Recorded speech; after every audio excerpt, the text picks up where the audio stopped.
Bueno, entonces ya empezamos directamente con los textos. Falible. Falible es algo que puede fallar, ¿no? Es un adjetivo que si uno busca en el diccionario va a encontrar sinónimos que pueden engañar, enredar, estafar, equivocar, mentir.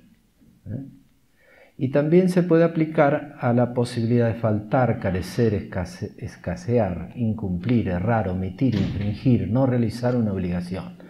Es como cuando uno invita a un amigo a una fiesta y después no viene, entonces le dice, me fallaste. Fallar. El falible.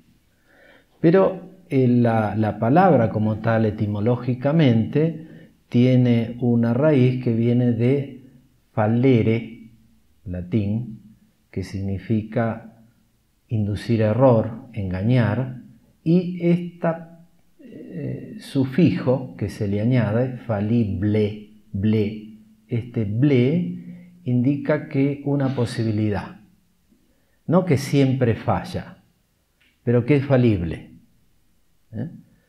Entonces, esta característica es que de una cosa que se puede equivocar, se puede fallar, etc.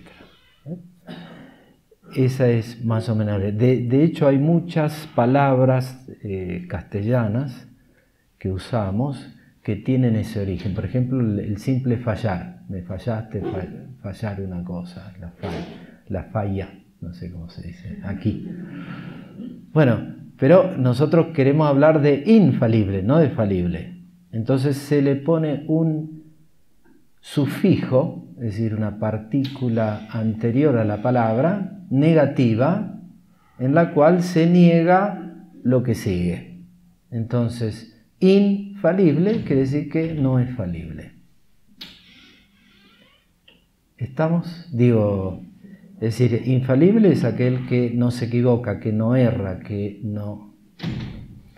Entonces, se trata de una cualidad. Normalmente, lo que falla, no existe la falla caminando por la calle o la infalibilidad caminando por la calle. Normalmente son personas que son falibles, o en este caso, personas que son infalibles. Entonces vamos a ver los sujetos que tienen esta cualidad. Entonces, infalible, ¿qué cosa es? La cualidad de no fallar, no errar, no equivocarse. En cuanto a los sujetos que poseen esta cualidad, pueden ser varios. Y entonces ahí se amplía el tema, porque uno dice, bueno, la infalibilidad y piensa el Papa. Sí, pero el Papa tiene una infalibilidad participada y que en cierto sentido es limitada a una determinada cosa. En vez Dios tiene la infalibilidad absoluta y la humanidad de Cristo la tiene absoluta. Por eso hoy, en esta conferencia, quisiera detenerme más en este tema de la infalibilidad absoluta de Dios y la infalibilidad de Jesucristo y por qué decimos que son infalibles. Después hay algo también que aclarar, y esto es propiamente tomista fabriano, la noción de participación. Se entiende qué cosa es la participación. Entonces vamos a poner los dos ejemplos clásicos de la participación, que es el fuego y la luz. Hay algo que lo pone Santo Tomás para indicar, por ejemplo, muy sencillamente, la existencia de Dios. Lo pone en el comentario al credo, creo que algunos de ustedes lo han leído. Si no, se los recomiendo que lo lean, espectacular. Dice así, que cuando uno ve perfecciones en la criatura, ve también que hay grados de perfección. Porque una cosa, por ejemplo, es la perfección de una flor, la belleza, y la perfección de la sonrisa de un niño, o la perfección de una virtud, etc. Entonces, hay grados de perfección.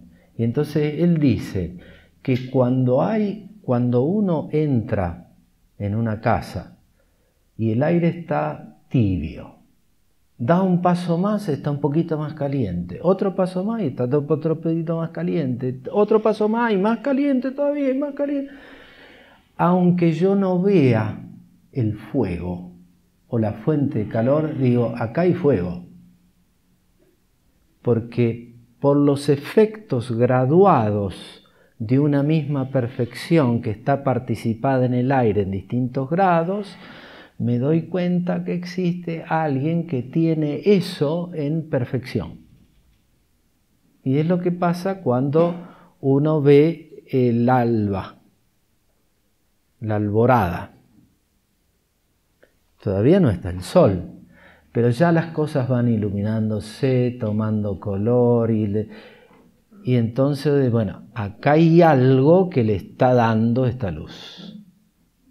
Y en la medida en que más luz se da, yo digo, bueno, debe haber uno que la tenga en plenitud. Entonces la noción de participación es eso, alguien que tiene una perfección en plenitud absoluta, de la cual hace partícipe otros sujetos. Como el fuego hace partícipe al aire del calor. Y más cercano al fuego, más participación de la perfección. Y entonces el aire que está ahí sobre la llama quema, mientras que el aire que está un poquito más alejado sí entibia, pero no quema. Creo que todos tenemos experiencia de la lupa. Yo tengo catarata, me tengo que operar, así que estoy usando la lupa para leer. El tema es este. Creo que todos hicimos experimentos a veces con nuestros compañeros de adelante, que cuando salía el sol le poníamos acá en la orejita. ¿Qué es lo que pasa? La fuente de calor, de luz, de energía que es el sol, está disperso. Pero que cuando se logra concentrar y se hace más intenso, se participa más de la fuente de energía, llega a quemar. Creo que se entiende esto. Entonces, la infalibilidad es una cualidad que algunas personas la tienen en plenitud absoluta, de las cuales después quieren participar a otros de esa cualidad. Entonces la infalibilidad papal entra de esto, es una participación de la infalibilidad que otros lo tienen en modo absoluto. ¿Está bien? Termino la introducción. Presupongo los preámbula fidei. ¿Qué son los preámbula fidei? Es un tema, la infalibilidad es un tema que al menos yo lo encaré desde el punto de vista teológico y del punto de vista de la teología católica. Y por eso presupongo algunas cosas y uso un método propio de los católicos. Entonces, ¿qué es lo que presupongo? Presupongo que algunas cosas que, digamos, no tendríamos que discutir, porque si nos ponemos a discutir vamos a cambiar se presuponen que son así. Por ejemplo, lo digo son los que llamados preámbula fidei. Preámbula fidei, ¿qué cosas son esas realidades o esas? Son el conocimiento natural que uno tiene de las cosas que sirve como base para la fe. Y entonces hay preámbulos de la fe que si uno tiene mal esto, cuando empieza a estudiar teología, y les pasa a veces a algunos de los teólogos, tienen mal esto, se les cae el edificio. Porque son como las bases naturales sobre las cuales se viene cimentada la fe. ¿Qué son estos preámbula fidei?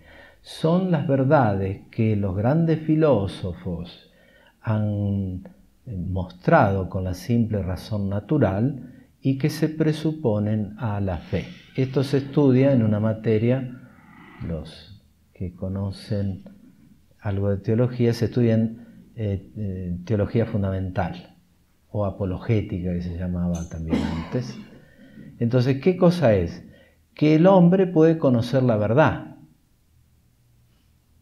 Digo esto porque a veces en las discusiones, a mí me ha tocado misionar en Estados Unidos y la primera dificultad que yo tuve fue esa, el tema del conocimiento de la verdad, porque tenía muchos en la parroquia que dialogando con ellos muy respetuosos, sin ofensa de nadie, pero muy respetuosos, pero no aceptaban que el hombre podía conocer la verdad.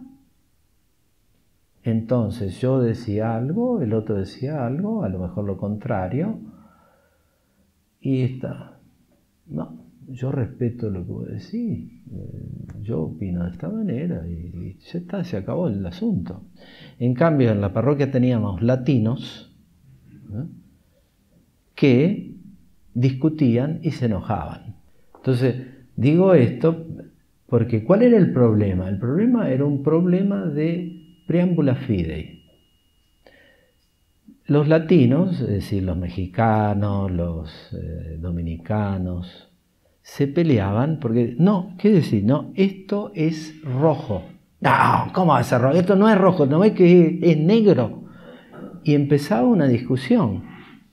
Ahora, pero fíjate bien, mira, compará con este color con el otro. Eran argumentos que se daban y quizás se faltaba un poquito de respeto. No es que es un idiota, no es que... No, puede ser. Pero había algo profundo que los unía. ¿Qué cosa une cuando yo discuto esto así, el otro me dice, no, no, es de esta manera y tenés que entender que es de esta manera? ¿Qué se presupone? Que él y yo podemos conocer la verdad. Por eso discutimos. Porque si no pudiéramos conocer la verdad, el otro me dice, esto es rojo. Ah, para vos rojo. Ah, sí, muy bien. Sí, llévatelo, total. Para mí es negro, pero bueno, yo respeto. No sé si me llego a explicar. Entonces, a veces en las discusiones hay cosas que se presuponen. Y hay cosas que en las discusiones que uno tiene con otra persona, por ejemplo, que discute, no, que el Papa tal cosa, o que el obispo tal cosa, o que en la iglesia tal cosa, o que Jesucristo tal cosa, y al final, dialogando con la persona, uno se encuentra que ni siquiera cree en Dios. Entonces nos falta lo que se llama preámbula fidei, es decir, aquellas cosas de orden básico y común sobre las cuales después se puede edificar. Porque yo no puedo discutir sobre algún determinado tema teológico si la persona no cree en Dios. Si la persona no cree en Dios, lo que tengo que hacer es dar los pasos para mostrar su existencia. Entonces, la existencia de Dios, la capacidad de conocer la verdad, la espiritualidad del alma, que el alma es puramente espiritual, eso se llaman preámbula fidei. Son básicos para entender después las cosas de la fe. Eso lo presupongo, porque si tengo que explicar cada una de estas cosas, no se puede, no vamos a llegar nunca. Sería como para una serie de conferencias. Y Juan Pablo II, por ejemplo, dice, existen verdades conocibles naturalmente y por consiguiente filosóficamente. Su conocimiento constituye un presupuesto, preámbula, necesario para acoger la revelación de Dios. Bien, esto lo pasamos de lado, pero muchas veces hay discusiones porque no se pone bien de acuerdo cuál es el punto de vista del que uno está hablando. Para que nos demos idea, un médico le doy a un paciente y me dice, usted tiene sabañones acá en la mano, porque un amigo no lo va a notar que tengo sabañones, digo por decir. Un médico puede notar el color de la piel entonces, pero vos no tenés fiebre, no tenés... En cambio, otra persona, un mecánico, me saluda y no me dice nada. Dice, ¿qué le pasa a su auto? ¿Por qué esto? Porque cada persona que ha estudiado, que tiene una determinada ciencia, mira las cosas con ese punto de vista. Entonces el cristiano también lo va a tener con un punto de vista. Entonces eso es lo que quiero hacer, mostrar que el punto de vista del cual voy a tratar esto de la infalibilidad no se trata de la infalibilidad de la ciencia o de la filosofía, sino la infalibilidad propia de un tema teológico. Y por eso voy a usar lo propio de la teología católica, que es la revelación fundada en la Sagrada Escritura, en la tradición y en el magisterio de la Iglesia. Son como se llaman así el auditus fidei, es decir, la capacidad de escuchar lo que Dios ha revelado. Si yo soy protestante, voy a tomar solo la Escritura, y la tradición y el magisterio lo voy a dejar de lado, por tanto, no voy a poder concluir las mismas cosas que yo voy a concluir. Entonces parto del presupuesto que estamos de acuerdo en que el hombre puede conocer la verdad, que se puede mostrar la existencia de Dios, que hay que hacer el bien y evitar el mal, etcétera, etcétera, y que voy a tratar de verlo desde un punto de vista de la teología católica. ¿Está bien? Bueno, entonces vamos ahora a explicar los sujetos que son infalibles. Ya explicamos qué cosa es la infalibilidad, no se puede fallar, no se puede equivocar. Entonces, ¿cuáles son los sujetos que son infalibles? Normalmente cuando uno habla de la infalibilidad, inmediatamente sale, bueno, pero el Papa, sí, cuando...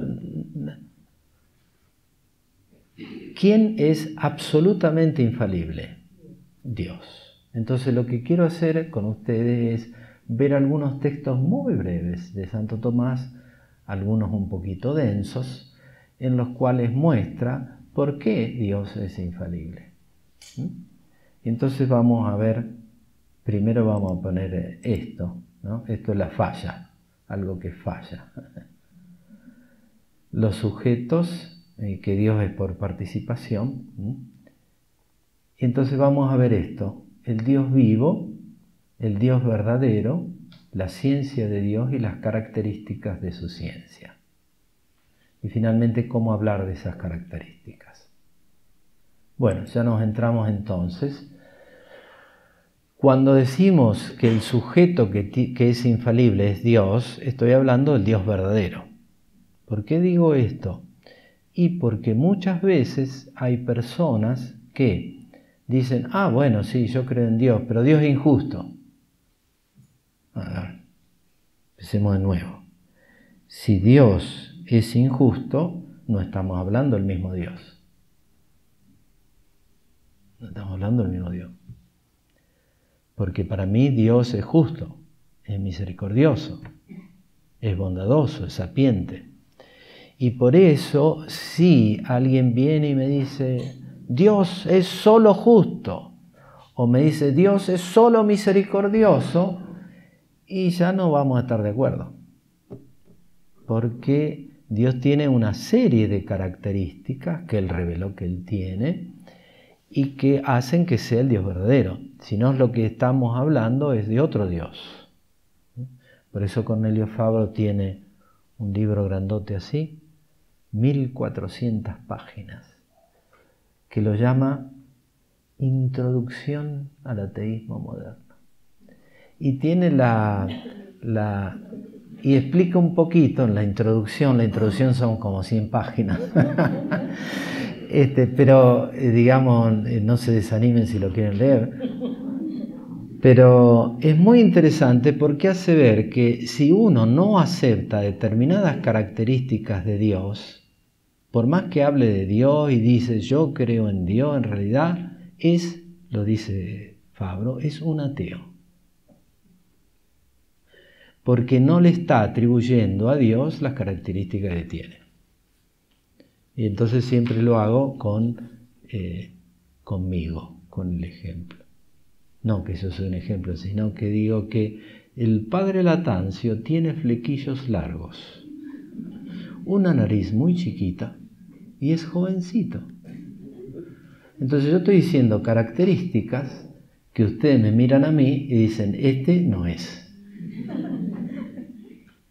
Entonces, si a Dios yo le quito ciertas características, no es Dios. Entonces, hay muchas personas, lamentablemente, que piensan que creen en Dios, pero la idea que tienen de Dios es tan pobre, es tan limitada y es tan sin las características propias de Dios, que en el fondo son ateas. Son ateas. Entonces cuando quiero hablar de Dios, yo digo, se trata del Dios verdadero, del Dios que tiene todas las plenitudes de las perfecciones que son idénticas en sí mismo. Bueno, acá vamos a un texto. Santo Tomás, donde dice, así como Dios es su mismo ser, así también su entender y así también su vivir. En nosotros el entender es distinto del vivir y es distinto del ser. Porque nosotros tenemos el ser, pero tenemos también la capacidad de obrar, y a veces obramos y a veces no, y pasamos, por ejemplo, de lo desconocido a lo conocido. Por eso tenemos que ir a la escuela, donde hacemos todo un proceso larguísimo, años y años pasando de lo desconocido a lo conocido. Desconocido a lo desconocido. Y siempre tenemos, no bachi, sino baches en la mente, porque muchas veces no conocemos un montón de cosas. Entonces siempre estamos... En cambio Dios, no es que está pasando, Dios no sabe alguna cosa. Dios conoce todas las cosas y su conocimiento es igual a su ser. Y entonces no hay ese paso que se llama la potencia al acto, del no saber al saber. Ese movimiento espiritual que se llama conocimiento, en él se da de un modo perfectísimo y es igual a su ser. Y por tanto, en Dios hay acciones o operaciones propiamente inmanentes, que son el conocimiento y el amor que terminan en él, y hay también operaciones que terminan en la creación de otras cosas, por ejemplo las criaturas, la salvación, la redención, la consumación, que es el cielo, son obras de Dios sobre sus criaturas. Entonces Dios obra también, pero lo que nos vamos a referir son obras u operaciones que Dios tiene internamente. Esto es un poquito difícil, pero la conclusión que vamos a sacar me parece que ayuda. Les pido entonces que hagamos un esfuerzo. Bueno, hay varias cosas que se hablan o se dicen de Dios. Se distingue siempre entre verdad lógica, verdad ontológica y verdad moral. Entonces, tres tipos de verdades se dan en Dios. ¿Cómo es que se da la verdad en Dios? En Dios se da la identidad entre lo que piensa y la realidad.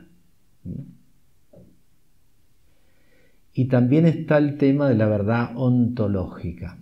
Es decir, uno dice, bueno, nosotros somos criatura de Dios. Sí, pero imagínense, esta sala estuvo en la mente de un arquitecto como una idea primero y después se hizo realidad.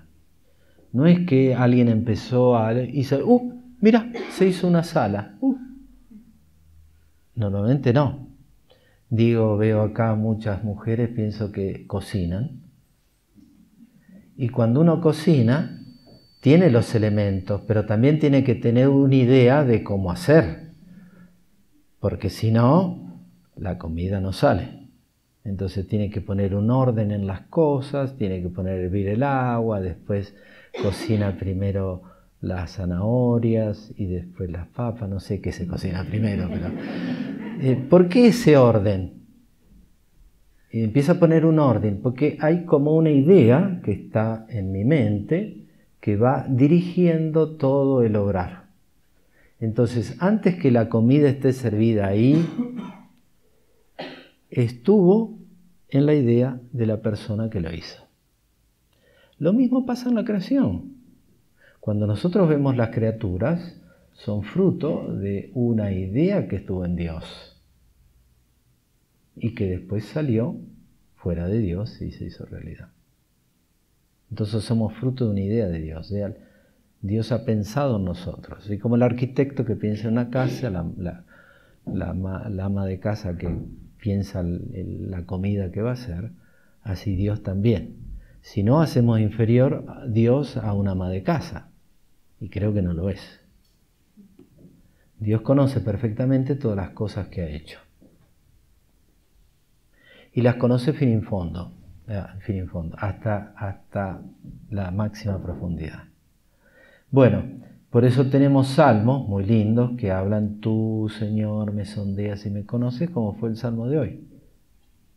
Conoces cuando me siento y me levanto, de lejos penetras mis pensamientos, sabes cuándo camino y cuándo me alzo, y percibes lo que pienso. Es decir, Dios conoce todas las cosas. Y por eso decimos que Dios es infalible. Pero además, como Él tiene la verdad moral, es decir, Él no tiene las mañas que nosotros tenemos, que a veces disimulamos las cosas, a veces engañamos y a veces mentimos. Dios no miente. Dios no engaña. Entonces, cuando habla, siempre busca el bien del interlocutor, que en este caso somos nosotros, las criaturas, los creyentes. Entonces, cuando Dios habla, siempre comunica la verdad. Y cuando uno se fía de la palabra, confía en la palabra de Dios, acepta que es verdadera, no se equivoca tampoco. Dios, entonces, no se engaña porque conoce todas las cosas. Y no nos engaña porque es muy bueno y nos quiere. Normalmente una persona que nos quiere no nos engaña. Bien, pero la ciencia de Dios se posee de modo absoluto. Opa, ¿qué es lo que está pasando? Bueno.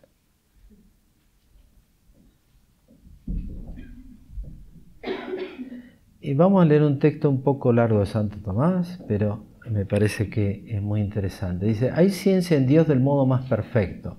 Para mostrarlo, adviértase que los seres dotados de conocimiento se diferencian de los que no tienen, en que estos últimos no poseen más que su propia forma, mientras que los primeros alcanzan a tener además la forma de otra cosa.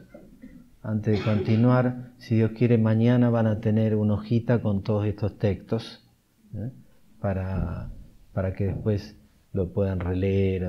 Yo pongo el acento en algunas cosas solamente. Entonces, ¿qué es lo que pasa? Que el hombre tiene, además de la forma propia, que es el alma, tiene las ideas de todas las cosas. Y entonces tiene otras formas dentro de sí. Cosa que no se da, por ejemplo, en las plantas. Las plantas tienen una forma que las hace crecer, pero no tienen ninguna idea de otras cosas. El perro, por ejemplo, sí tiene algo de conocimiento y por eso tiene como alguna idea pero una idea muy limitada tiene, digamos, no tiene propiamente idea, tiene imágenes, pero imágenes muy limitadas que le permiten conocer las cosas inmediatas y por eso distingue, no sé, un bife de carne de un bife de plástico. Lo distingue muy bien. Pero no se pone a pensar, son cosas distintas. Al menos yo nunca he visto a un perro pensando si ayunar o comer. Normalmente cuando a un perro se le presenta un pedazo de carne, se acabó todo. No es que dice, uy, hoy es viernes, o tendría que hacer un poquito de penitencia, quizás pidiendo la gracia para este pariente mío que está un poquito. No es que hace, digamos, no hay reflexión. En cambio, el hombre tiene toda una serie de ideas de otras cosas que no son él. ¿Por qué las tiene? Porque tiene esa capacidad que es propiamente el alma espiritual. y es lo que le hace propiamente conocer las cosas. Mientras más espiritual es algo, más capacidad de conocimiento. Ahora, como Dios está en el punto máximo de la espiritualidad y de la inmaterialidad, su conocimiento es máximo. Porque puede conocerse a sí mismo y puede conocer también todas las otras cosas. Puesto que Dios está en la cúspide de la inmaterialidad, tiene también el grado supremo del conocimiento. Vamos a ver ahora algunas características del conocimiento y ya terminamos la primera parte. Después hay una segunda, que es un poquito más breve, y con esto concluimos, al menos por hoy. El conocimiento de Dios es absolutamente actual. ¿Qué significa esto? El conocimiento actual significa que está conociendo ahora. Por ejemplo, lo que para nosotros es futuro, o porque lo que para nosotros es pasado, para Dios es presente.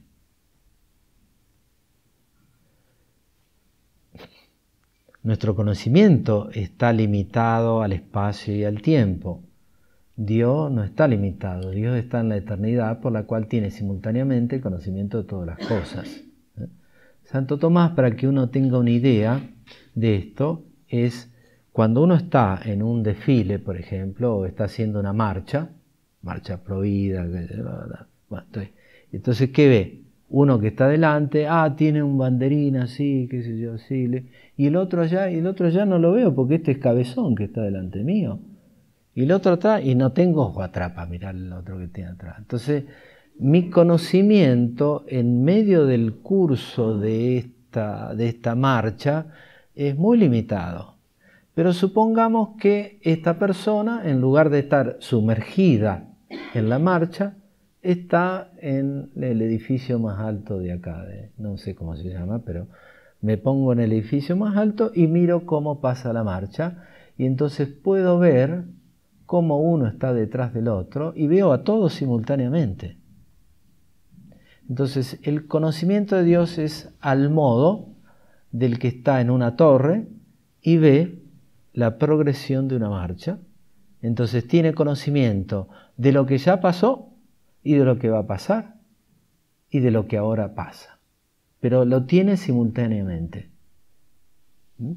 Y entonces por eso sabe, por ejemplo, yo no sé que me voy a encontrar con tal persona porque yo estoy caminando así y la otra persona está caminando así.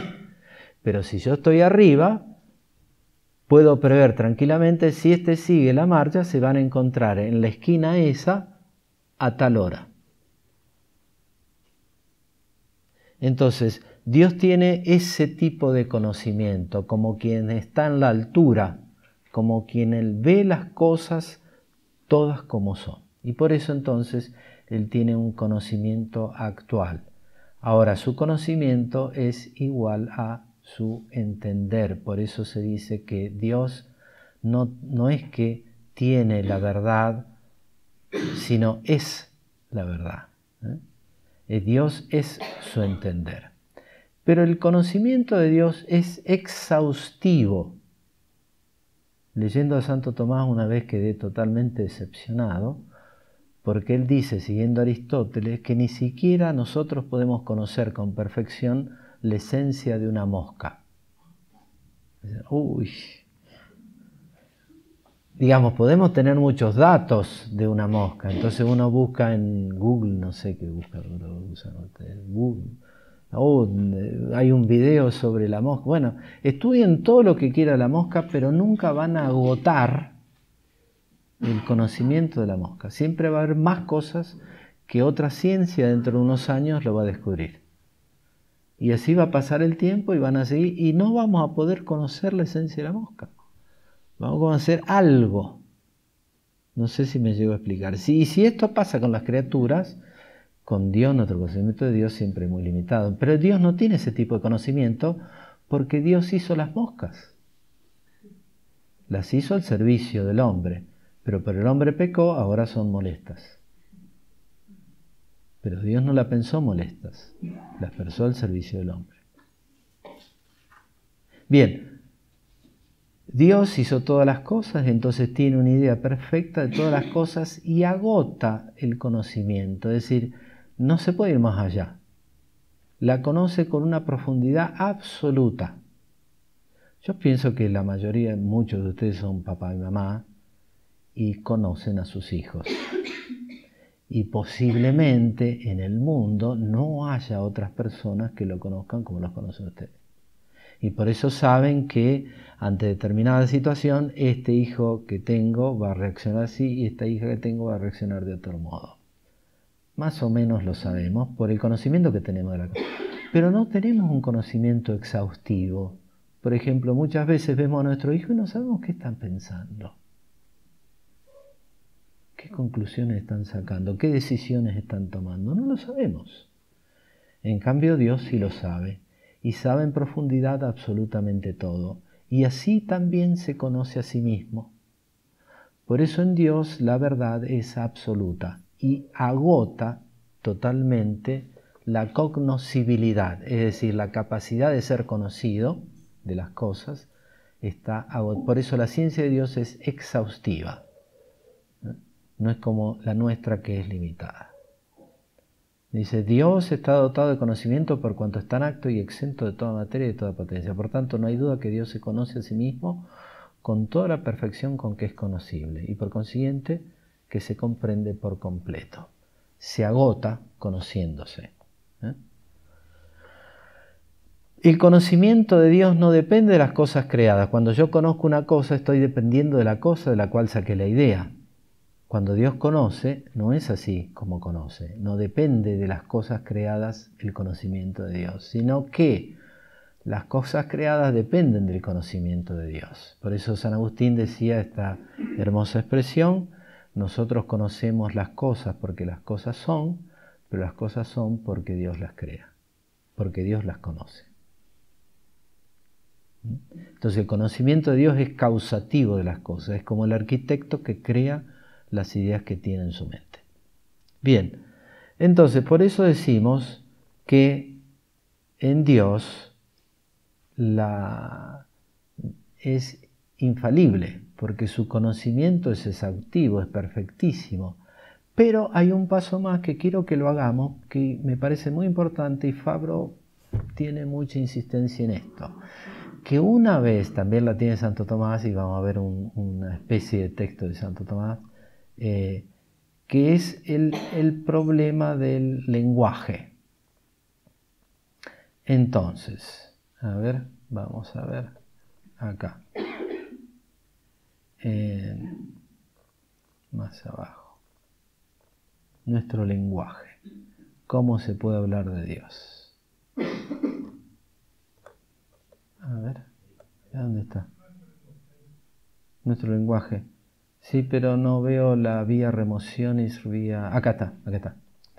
Esto es de Santo Tomás. Entonces, para llegar al conocimiento verdadero del Dios verdadero, hay que hacer 3 pasos. Vía afirmaciones, vía negaciones, vía eminencia. Y si uno se queda con uno solo o con 2 de estos pasos y no da el tercero, no llega al conocimiento verdadero de Dios. Vamos a hacerlo. Bueno, ¿cómo? Yo veo una perfección en una cosa que es buena, una cosa que es hermosa, una persona que es sabia, que es gentil. Bueno, Dios tiene esa perfección. Entonces, mi papá es bueno, Dios también es bueno. ¿Está bien? Afirmación. Las perfecciones de la criatura, yo afirmo también eso de Dios. ¿Está bien? Pero segundo paso, negación. Mi papá es bueno, sí es bueno, pero a veces se enoja y a veces. Entonces, esa bondad de mi padre tiene un límite que yo se lo tengo que quitar a Dios. Porque si no, Dios es bueno, pero no como una persona es buena, porque una persona buena tiene sus límites. En cambio, Dios no tiene límites en su bondad. ¿Se entiende? Entonces, hay que usar negación de las imperfecciones que encontramos en la criatura. Y ese es un paso un poco difícil para hacer en la adolescencia. Por ejemplo, cuando Jesús dice que Dios es mi Padre, a veces para un adolescente, que el papá a lo mejor es un poco extraño, qué sé yo, Dios es Dios, sí. Bueno, Dios es Padre, pero no tiene las imperfecciones de tu papá. O Dios es como una madre, pero no es chinchuda como tu madre. Entonces hay que eliminar y sacar de Dios las imperfecciones y limitaciones que vemos en las criaturas. ¿Está bien? Entonces así vamos logrando y purificando nuestra idea de Dios. Que hay que hacerlo. Si no, uno no llega a conocer a Dios. Pero falta un paso. ¿Cuál es el paso? El tercer paso se llama vía de eminencia, en la cual esa perfección la pienso en el grado sumo que puedo imaginar. Y entonces no solo digo que es dioses, por ejemplo, cuando a Jesús le dicen, Maestro, bueno, ¿qué tengo que hacer para ir? Este momento, ¿por qué me llamas bueno? Solo Dios es bueno. ¿Qué está diciendo Jesús ahí? Que esta perfección, que es la bondad, Dios la tiene en el máximo grado que uno la puede imaginar. Solo Dios es bueno. Creo que nos estamos entendiendo. Solo que falta un último paso. ¿Y cuál es? Y es muy sencillo. Que una vez que uno llega a esta idea máxima de Dios como sumamente bueno, sumamente sabio, sumamente perfecto, sumamente justo y misericordioso, y logra esa noción de Dios, uno tiene que darse cuenta, pero esa noción es mía, de una criatura que soy limitada. Y Dios es más grande que mi pensamiento. Entonces decía San Agustín que mi pensamiento es mayor de lo que yo puedo expresar con palabras, pero la realidad es mayor que mi pensamiento. ¿Se entiende? Y entonces, ¿qué es lo que dice Santo Tomás y todos ellos? Es que este es el máximo que podemos alcanzar respecto al conocimiento divino en esta vida, que Dios está sobre todo lo que nosotros podemos pensar. Eso es lo que dice Santo Tomás. Una vez que uno ha hecho todo ese esfuerzo para purificar la idea de Dios, bueno, Dios está encima de eso. Y por eso el modo de nombrar a Dios por remoción es máximamente propio de Dios. Por eso de Dios decimos que es inmenso. Infinito. Todas esas in que usamos para nombrar a Dios, es porque la realidad de Dios supera lo máximo que nosotros podemos pensar. ¿Está bien? Entonces, ahora bien, apliquen la cualidad de infalible a Dios. Y entonces tenemos que es infalibilísimo y súper.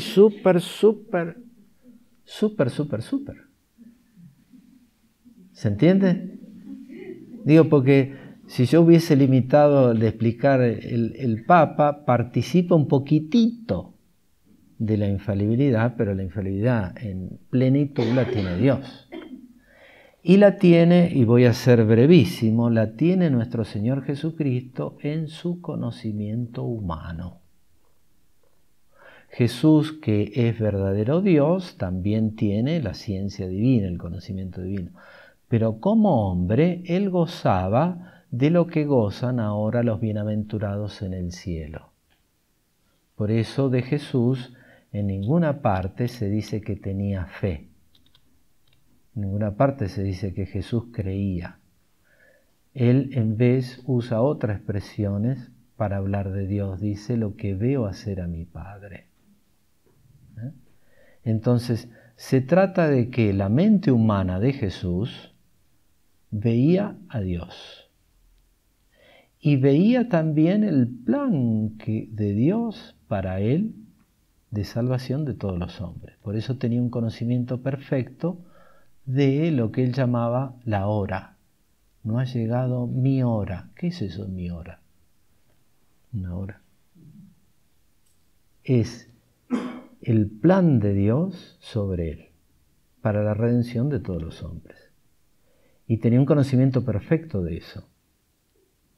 Y también en el Evangelio se dice que Jesús no necesitaba que ninguno le dijese nada de nadie, porque sabía lo que hay en el corazón del hombre. Ahora, ¿cómo es esto que Jesús sabía lo que hay en el corazón del hombre? ¿Cómo lo conocía? Habíamos hablado que las cosas creadas tienen en Dios una idea. Y cuando la inteligencia, una inteligencia, sea el ángel o del hombre, ve a Dios, lo ve también como causa. Perfecto. Lo ve también como causa. Y entonces Dios, Jesucristo, conocía las cosas en Dios.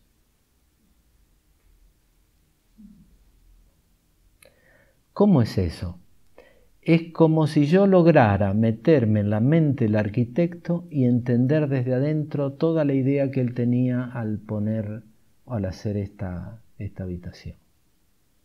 Entonces, como que Jesús entiende desde adentro todas las cosas.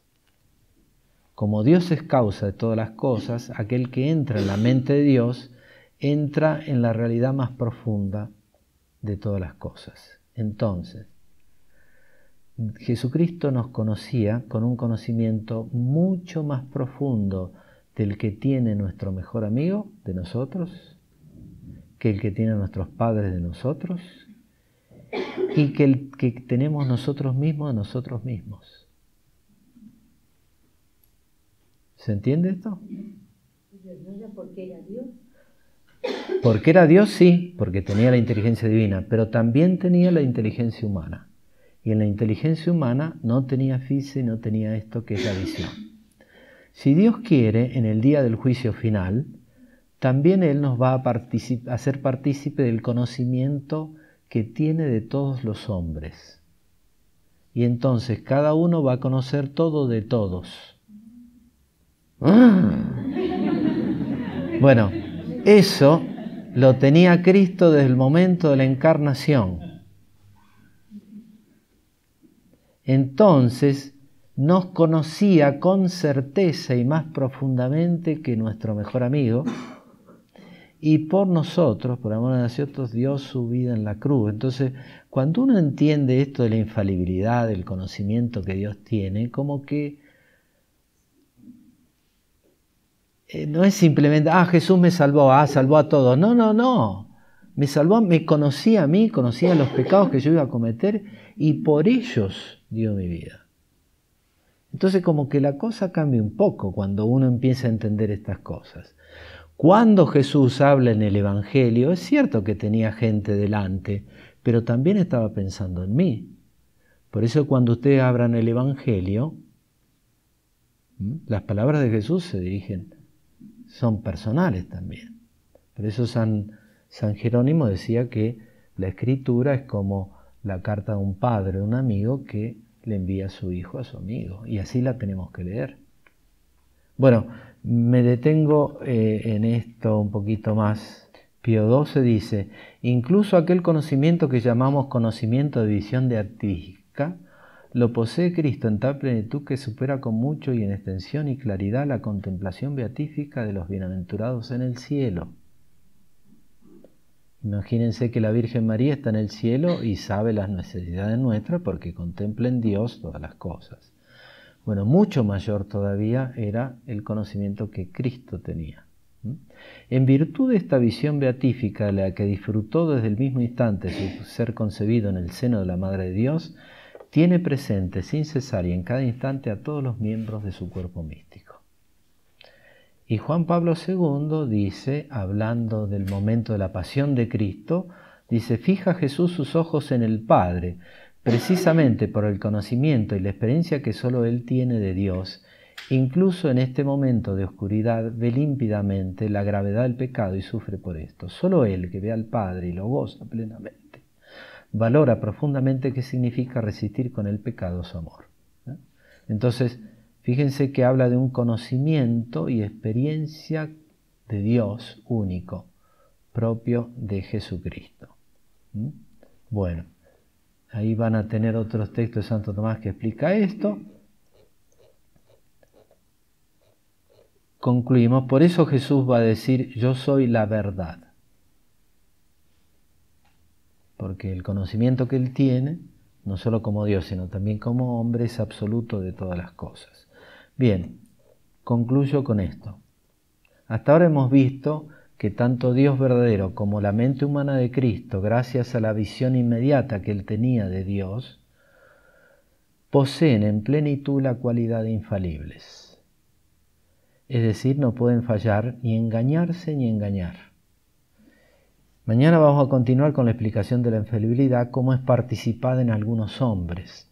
Pero antes leamos juntos un texto del Aquinate donde explica las palabras de Cristo. La palabra de Cristo que le explica es esto. Vosotros estáis ya limpios por la palabra que yo os he dicho. Es decir, que la palabra de Dios limpia, purifica. El texto griego habla de catarsis, que indica purificación, ¿no? Entonces, ¿por qué digo esto? Porque tenemos que entender que Dios pone a disposición del hombre su infalibilidad y su verdad. Y como el amigo la hace partícipe al amigo, así también nosotros somos partícipes de la infalibilidad de Dios. Entonces tenemos que no ser sonsos, sino sabios. O, como dice la Escritura, no ser insensatos, sino sabios, y aprovechar de las palabras de Dios. Sé que muchos de ustedes hacen la lección divina, pero háganla con esta idea. El que me está hablando es infalible. Y entonces lo que Él me diga no se equivoca. Y si yo sigo lo que Él me dice, no me voy a equivocar. No sé si me llego a explicar. La palabra de Cristo purifica, dice. ¿De qué purifica? De los errores, instruyendo. En efecto, la palabra de Dios nos purifica de todos nuestros errores. Les purificó la mente a los apóstoles cuando les hablaba, que ellos tenían muchos errores sobre quién era el Mesías, cómo había que redimir el mundo, qué era lo que iba a pasar. Les fue purificando y después tuvo que cambiarle el Espíritu Santo porque llegó a un punto que no... A nosotros también nos envía el Espíritu Santo para que podamos. Pero tenemos que aprovechar eso y tenemos que hacer ese ejercicio de purificar nuestros errores y usar la palabra de Jesús para hacer lo que es infalible. No sé, les sugiero, por ejemplo, lean el capítulo 5 y 6, 7 de Mateo, que es el Sermón Montano, y fíjense cómo Jesús habla de Dios. Dice, cuando ustedes oren, ¿qué es lo que hay que hacer? ¿Qué es lo que dice Jesús que hay que hacer? Hay que cerrar la puerta, orar en secreto, pero ¿orar a quién? A Dios no, a vuestro Padre. Entonces, yo tengo que hacer esto. Si Jesús me dice que yo tengo que orar a mi Padre, entonces cuando yo rezo, ¿le puedo decir a Dios papá? Papá. Es que le tengo que decir. Y si no lo digo, tengo que purificar mi idea, porque a lo mejor he tenido un papá que no ha sido tan bueno, entonces yo cuando pienso en papá, no, a Dios no lo puedo llamar papá. Lo puedo llamar amigo, pero no papá. Entonces, ¿qué es lo que tengo que hacer? Y purificar la mente de los errores. Acá, ponerle... Y estoy preocupado, mañana tengo un examen. Creo que tengo un examen mañana, ¿no? Sí, bueno. Bueno, entonces, ¿qué me dice Jesús? Que bueno, está bien estudiar, pero abandonate en la providencia de Dios. A cada día le basta su afán. Ahora preocupate de hacer bien lo que tenés que hacer y mañana vendrá el examen y trata de hacerlo como puedas. Pero confía. Entonces, Jesús me ha enseñado una serie de cosas que son infalibles. Y que a veces uno estúpidamente dice, no, pero a mí me parece que, y entonces la hago a mi manera, como decía Frank Sinatra, in my way. Hago las cosas a mi manera y entonces, chao, fallo, erro, me equivoco, peco. Bien, segunda cosa que hace la palabra de Cristo, purifica el corazón de los afectos terrenos. Porque cuando uno lee las palabras de Cristo, me da el justo valor de las cosas. Y entonces me hace preocupar verdaderamente de las cosas como tengo que preocupar. Hay personas que se están preocupando todo el año para ver si el año que viene, bueno, ahora con esta crisis no creo que vea, pero a veces pasa que la persona está preocupadísima porque tengo que cambiar el coche. Escuchame, está llamado para la vida eterna. El día del juicio final, el coche lo vas a tener que meter en el garaje. ¿Qué vas a hacer? Dios te va a pedir administración del coche. ¿Cómo lo usaste? ¿Para qué lo usaste? Pero no te va a pedir si es más nuevo, más viejo. Entonces, a veces hay un montón de preocupaciones en nuestro corazón que no son las cosas propias que Jesús nos enseñó. Por eso, leyendo el Evangelio, uno se tiene también que corregir de los afectos desordenados. Y esto de los afectos es algo, como cambian todos los días, entonces es al modo de de alguien que está manejando un auto. Entonces, si uno agarra el auto y no mueve el volante y no lo va enderezando y acomodando, primero no llega a destino y segundo posiblemente haya un accidente fatal. Porque si yo no me muevo ni a derecha ni a izquierda, va a venir un colectivo, un camión y ¡pum! Entonces, los afectos hay que irlos variando porque nuestro corazón va de acá para allá. Y hay que volverlo a reacomodar. Por eso el Evangelio tiene esa característica. Y finalmente, la palabra de Dios nos purifica de la máxima miseria nuestra, que son nuestros pecados, que es las elecciones estúpidas que hacemos, que lamentablemente las hacemos, y que se llaman pecados nuestros. Y que, como dice San Agustín, dice, el agua del bautismo, si no le agregás las palabras, es agua, no va a pasar nada. Si no le agregás las palabras, yo te bautizo en el nombre del Padre, el Hijo y el Espíritu Santo, no van a producir nada. Es la palabra de Dios lo que borra el pecado. Mientras el agua purifica desde afuera, la palabra de Dios purifica desde adentro. Y por eso entonces la palabra también purifica nuestro pecado. Y nosotros, y sobre nosotros, se dicen siempre dos expresiones o dos palabras que son estupendas, magníficas. Yo te absuelvo. Esto es mi cuerpo, este es el cáliz de mi sangre. Y entonces esas palabras son las que realmente nos purifican de nuestros pecados. Me voy a confesar con el Padre Edgardo que está por ahí. Bueno, está bien, pero cuando el Padre Edgardo esté por dar la solución, ¿qué va a usar? Sus palabras. Yo, Edgardo, te absuelvo. No.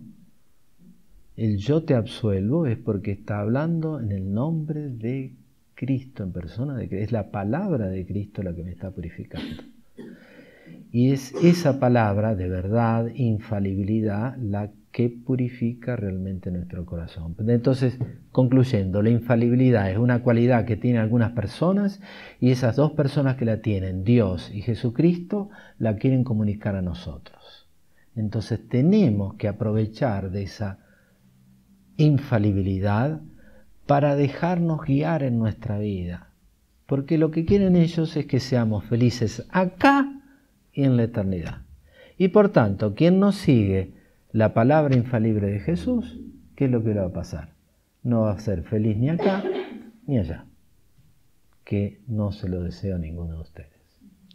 Y le deseo lo contrario. Bueno, mañana vamos a continuar con el tema de la infalibilidad respecto a otras personas que participan de eso, que son los concilios, el Papa, los obispos y también los fieles que cuando creen participan de la infalibilidad de Dios.